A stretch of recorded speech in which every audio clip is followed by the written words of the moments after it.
Bonjour à toutes et à tous, j'espère que vous avez passé d'excellentes fêtes de Noël et de fin d'année après une année 2019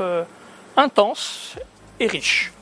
Et bien sûr, la première chose qui vient à l'esprit lorsque l'on pense à 2019, c'est son démarrage en trombe avec la venue à Palaiseau de la ministre des Armées,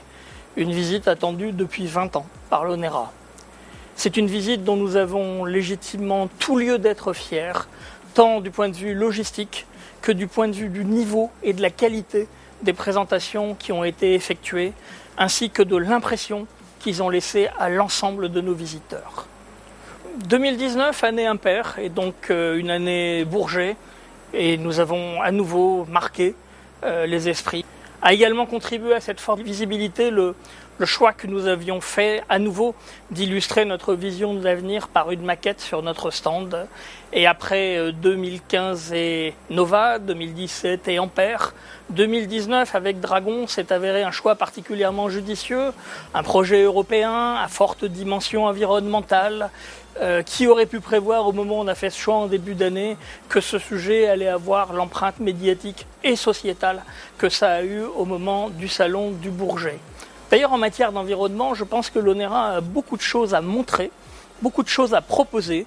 Et clairement, si nous tournons ces quelques images dans le banc M1 de Palaiseau, c'est bien parce que nous comptions faire un clin d'œil aussi à cette dimension. Je ne résiste d'ailleurs pas au plaisir de vous signaler que nous avons appris que la Commission européenne vient de retenir 3 projets autour de la problématique de réduction du bruit des avions. Et ces 3 projets, on l'ONERA soit aux commandes, soit à bord, comme c'était déjà le cas en 2017. 2019 a aussi été une année riche en réussite scientifique et technique, comme c'est devancière. Mais je crois que l'avalanche de prix sur nos chercheurs et nos doctorants, encore plus particulièrement au cours du dernier trimestre, a été sans précédent. Songez-y, 4 prix de l'Académie des sciences, 3 prix Amelia Earhart, les 3 marches du podium du prix EREA pour ses 25 ans, 3 prix de thèse ISAE pour les doctorants, 1 des 3 prix de thèse DGA pour une doctorante.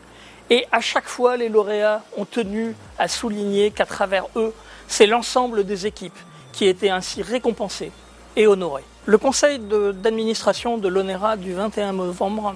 nous a permis de présenter des perspectives d'atterrissage 2019 avec, pour la 2e année consécutive, des résultats positifs sans qu'il ait été besoin de subventions exceptionnelles de la part de la DGA, avec un très bon niveau de commande attendu à nouveau pour la fin de l'année, et un budget consolidé pour 2020. Nous avons clairement également affiché à l'occasion de ce conseil que si nous avions respecté jusqu'en 2018 scrupuleusement les objectifs du COP en matière d'effectifs, nous avions en 2019 légèrement dépassé la barre prévue de 8 personnes et surtout allions la dépasser beaucoup plus fortement en 2020 avec plus 45 par rapport à ce qui est prévu dans le COP, de manière à répondre aux attentes qui sont placées en nous. Et ces propositions ont été avalisées par le conseil d'administration. Ce conseil d'administration a également été l'occasion pour le représentant de la tutelle d'annoncer son intention de porter la subvention sous certaines conditions à 110 millions d'euros, soit plus 4 et plus 3 millions d'euros par rapport à ce qui est prévu dans le COP pour 2020 et 2021.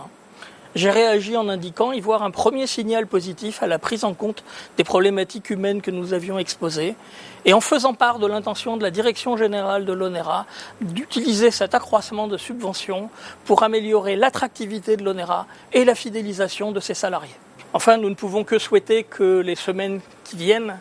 verront la décision du ministère de l'Enseignement supérieur, de la Recherche et de l'Innovation quant à l'attribution des nouveaux labels Carnot, voire la réintégration de l'ONERA au sein de cette famille, car il s'agit là pour nous d'un message très important. D'une part, les moyens financiers supplémentaires que cela constitue nous permettraient d'accroître notre action en faveur des PME, elle est déjà largement exemplaire, mais également des start-up. D'autre part, ça constituerait le principal signe positif d'intérêt vis-à-vis des travaux de l'ONERA, vis-à-vis de notre recherche, de la part du ministère et de la part du monde de la recherche civile. Je souhaite à chacune et chacun d'entre vous, pour vous-même, celles et ceux qui vous sont chers, une excellente année 2020. Soyez assurés de la volonté de l'ONERA de faire de 2020 comme les années précédentes